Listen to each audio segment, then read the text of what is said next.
తెలుగు రాష్ట్రాల్లో ముఖ్యమంత్రులు అపూర్వ సహోదరులు పేరొందిన గురు శిష్యులు ఇప్పుడు మాల సామాజిక వర్గంపై పగబట్టి ఎస్సీ వర్గీకరణ ముసుగులో కులాన్ని తొక్కేస్తున్నారు అంటూ కాకినాడ కలెక్టరేట్ ఎదుట మాల సంఘాలు ధర్నాకు దిగాయి.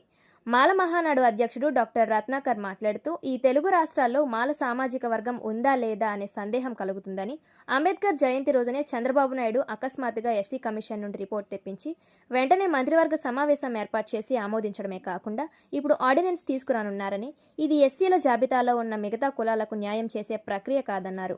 మాలల్ని ఎస్సీ వర్గీకరణ ముసుగులో తొక్కేందుకు జరుగుతున్న ప్రయత్నమని అన్నారు. అందుకే ప్రతి ఒక్కరూ బయటకు వచ్చి శాంతియుతంగా పోరాటం చేయాలని ఆయన పిలుపునిచ్చారు.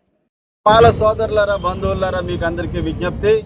తెలుగు రాష్ట్రాల్లో ఉన్నటువంటి ముఖ్యమంత్రులు అపూర్వ సహోదరులు గురు శిష్యులిద్దరూ కూడా మాల సామాజిక వర్గంపై పగబట్టేసి ఎస్సీ వర్గీకరణ ముసుగులో కులాన్ని మొత్తం తొక్కేస్తా ఉన్నారు. మిత్రులారా, మనలో ఏ విధమైనటువంటి రెస్పాన్స్ లేదు. ఈ తెలుగు రాష్ట్రాల్లో మాల సామాజిక వర్గం ఉందా, సచ్చిందా అనేటటువంటి అనుమానం కలుగుతూ ఉంది. నిన్న చంద్రబాబు నాయుడు గారు అయితే సడన్ గా ఎస్సీ కమిషన్ నుంచి రిపోర్ట్ తెప్పించి మరి అంబేద్కర్ జన్మదిన రోజున తెప్పించి నిన్న మంత్రివర్గ సమావేశం పెట్టి ఆమోదింపు చేసి రేపై నుండి ఆజ్ఞలు ఇవ్వబోతా ఉన్నారు. మాల సోదరులారా, ఇది ఎస్సీ లిస్టులో ఉన్నటువంటి మిగతా కులాలకు న్యాయం చేసే ప్రక్రియ కాదు. మాల సామాజిక వర్గాన్ని ఎస్సీ వర్గీకరణ ముసుగులో తొక్కేబోతా ఉన్నారు. కాబట్టి మీరందరూ ప్రతి ఒక్కరూ కూడా బయటకు వచ్చి శాంతియుతంగా ప్రజాస్వామ్యత పోరాటం చేయాలని చెప్పేసి మీకు అందరికీ విజ్ఞప్తి చేస్తా ఉన్నాను. ఎవరిలోని చలనం లేదు. నాయకులందరూ కూడా రాజకీయ పార్టీలకు అమ్ముడుకుపోయారు. పదవుల కోసం, వ్యక్తిగత స్వార్థం కోసం ఎవరికి బయటికి రావట్లేదు.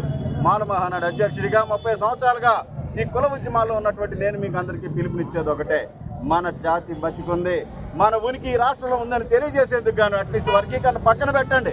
మనమంతా ఒకటైతే ఏదైనా సాధించగలం, మనం బతికే ఉన్నామని తెలపాల్సినటువంటి సమయం ఆసన్నమైంది. కాబట్టి మీరంతా రోడ్ల మీదకి వచ్చి శాంతియుత పోరాటం చేయాల్సిందిగా కోరుకుంటూ doctor Ratnakar, national president for racks and marble. Okay sir, okay.